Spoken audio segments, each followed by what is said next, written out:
with these guys, even though it's still being litigated.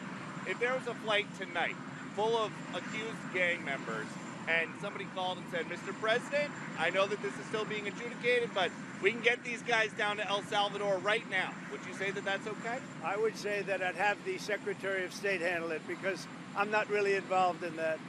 But the concept of getting bad people, murderers, rapists, drug dealers, all of these are really some bad people out of our country. I ran on that. I won on that. I got a margin, like, you know, you reported it very well. Everybody did. We won all 7 swing states. We won the popular vote. We won everything. And a big part of that was exactly this, getting bad people that shouldn't have been allowed into our country. Biden allowed them in. What they should be asking, this judge, this radical left judge, he should be saying, why did Biden allow these criminals in our country? That's what he should be doing. Thank you. I'll see you later.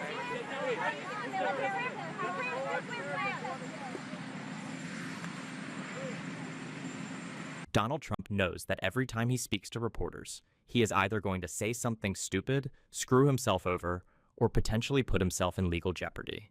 And somehow, some way, Donald Trump was able to accomplish all 3 of those things when he spoke to a press gaggle outside of the White House and was caught in a lie so bad that it could potentially put him in legal jeopardy. He just had to run away from those reporters. We are going to get into all of that, but before we do, if I could quickly ask you to leave a like on this video, and if you haven't already and you enjoy our channel, to hit that subscribe button. It goes a long way, and it really does mean a lot to me. Now, of course, this lie was about Donald Trump's invocation of the Alien Enemies Act of 1798, something that he is now claiming he didn't do, putting the blame on the rest of his administration. This could put so many people in legal jeopardy, and it's the reason Donald Trump was afraid after he got caught in that lie. For more context, before we get into the clip of Trump just having to run away, I want to go to Caitlin Collins, who gave a great report on why this could put Trump in such legal jeopardy. The President of the United States is in New Jersey for the weekend, but he didn't leave Washington today without triggering a potential legal headache for his administration. The president declaring that he's not really involved in what right now is shaping up to be one of the biggest legal battles of his first 2 months in office. The day started with a deeply frustrated federal judge in Washington insisting that the Trump administration answer for what he calls a, quote, awfully frightening use of the 1798 wartime statute known as the Alien Enemies Act. It's what we've been talking about all week. The judge seems skeptical about its use, but also the timing of how and when this policy was invoked. Specifically, the judge wants to know who made the call to let the flights carrying alleged Venezuelan gang members going to El Salvador keep going, despite his order asking them to turn around. Judge James Boasberg vowed, and I'm quoting him now, "I will get to the bottom of whether they violated my order, who ordered this, and what the consequences will be." He's gotten few answers in the nearly 1 week since those first 2 flights took off from Texas last Saturday. About an hour after that, the judge verbally ordered any planes carrying people being deported under the Alien Enemies Act to turn around. Then he issued the order in writing before any of those planes touched down at their destination, calling for a pause on the entire process. But those planes didn't turn around, and they did eventually land in El Salvador. So as he sought answers today, the judge wanted to know why this proclamation was essentially signed in the dark on Friday night, early Saturday morning. When a reporter posed that very question to the president, Trump said he couldn't answer when the act was signed because he didn't sign it. I don't know when it was signed because I didn't sign it. Other people handled it. But Marco Rubio's done a great job, and he wanted him out, and we go along with that. Moments later, Trump again deferred to Secretary of State Marco Rubio when he was asked if he could deport people using that same policy right now. I would say that I'd have the Secretary of State handle it because I'm not really involved in that. But the concept of getting bad people, murderers, rapists, drug dealers, all of these are really some bad people out of our country. I ran on that. I won on that. However, when it comes to this issue of signature or no signature, if you look at the proclamation invoking this wartime power over the weekend, it's on the White House's website. It is listed as a presidential action. And it reads, by the President of the United States of America. But even further than that, when you look at the version that is filed in the National Register, it bears President Trump's recognizable signature right there at the bottom. Now, given all of this, at 8:46 p.m. tonight, just a few minutes before we came on air here, the White House put out this statement. I'm going to read it to you in full. It says, President Trump was obviously referring to the original Alien Enemies Act that was signed back in 1798. The recent executive order was personally signed by President Trump invoking the Alien Enemies Act that designated Tren de Aragua as a foreign terrorist organization in order to apprehend and deport these heinous criminals. So they say Trump was very obviously referring to the original Alien Enemies Act that was signed back in 1798, even though that is not what the reporter asked. It becomes clearer and clearer every day. It's not like we needed a clearer picture on this, that Donald Trump does not care about the law. Fundamentally, it does not matter to him what is right or wrong, legal or illegal. Donald Trump thinks what should be is what Donald Trump wants in that given moment.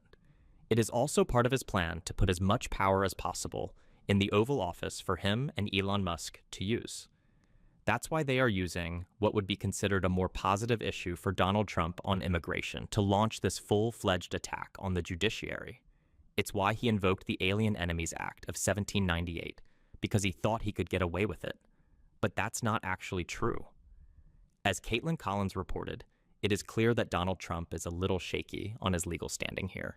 And that's why, when he was pressed about it, he just had to run away. Right, with these guys, even though it's still being litigated, if there was a flight tonight full of accused gang members and somebody called and said, Mr. President, I know that this is still being adjudicated, but we can get these guys down to El Salvador right now, would you say that that's okay? I would say that I'd have the Secretary of State handle it because I'm not really involved in that. But the concept of getting bad people, murderers, rapists, drug dealers, all of these are really some bad people out of our country. I ran on that. I won on that. I got a margin, like, you know, you reported it very well. Everybody did. We won all 7 swing states. We won the popular vote. We won everything. And a big part of that was exactly this, getting bad people that shouldn't have been allowed into our country. Biden allowed them in. What they should be asking, this judge, this radical left judge, he should be saying, why did Biden allow these criminals in our country? That's what he should be doing. Thank you. I'll see you later.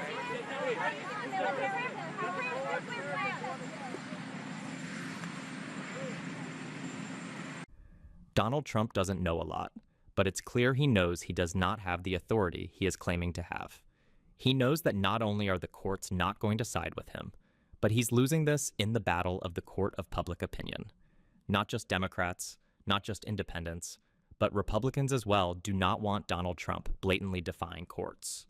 That's what he and Elon Musk have been trying to accomplish with every action they have taken so far.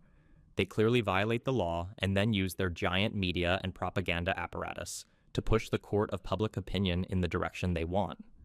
They think they can get people on their side when they break the law, but this is an instance where that is absolutely not true. Not only because of the ridiculous and unlawful action that Donald Trump is taking, but also because of how immoral it is, how these deportations are being carried out. They're not even deportations at this point. It's human trafficking. Donald Trump is taking citizens or lawful residents, detaining them, or shipping them to foreign countries they have never been to.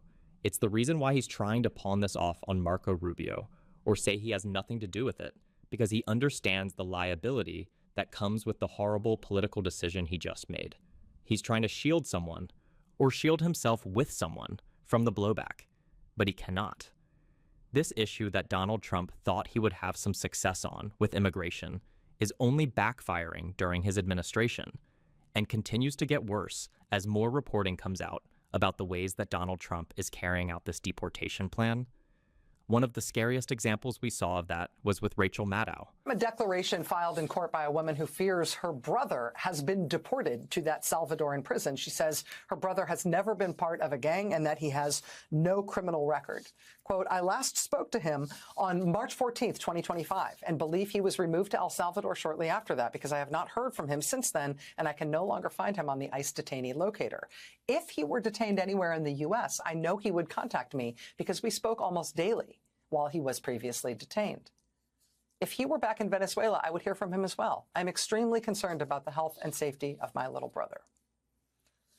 From a declaration filed by an attorney for a young man, she says, fled Venezuela for his safety. Quote, on Friday, March 14th, 2025, one of the attorneys assigned to his case called the detention facility where he was thought to be to try to schedule a legal call. He was told by the facility that his client was no longer there. He asked where his client was and was told by the facility employee that he did not know. Here's immigration lawyer Lindsay Teslowski, quote, our client worked in the arts in Venezuela. He is LGBTQ. His tattoos are benign, but ICE submitted photos of his tattoos as evidence he is a gang member. His attorney planned to present evidence he is not, but he never got the chance because our client has been disappeared. Joining us now is Lindsay Teslowski. She's president of Immigrant Defenders Law Center. Ms. Teslowski, thank you so much for being here. I appreciate it. Thanks for having me.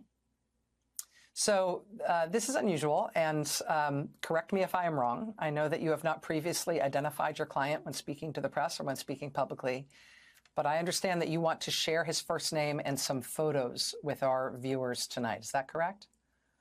That's correct.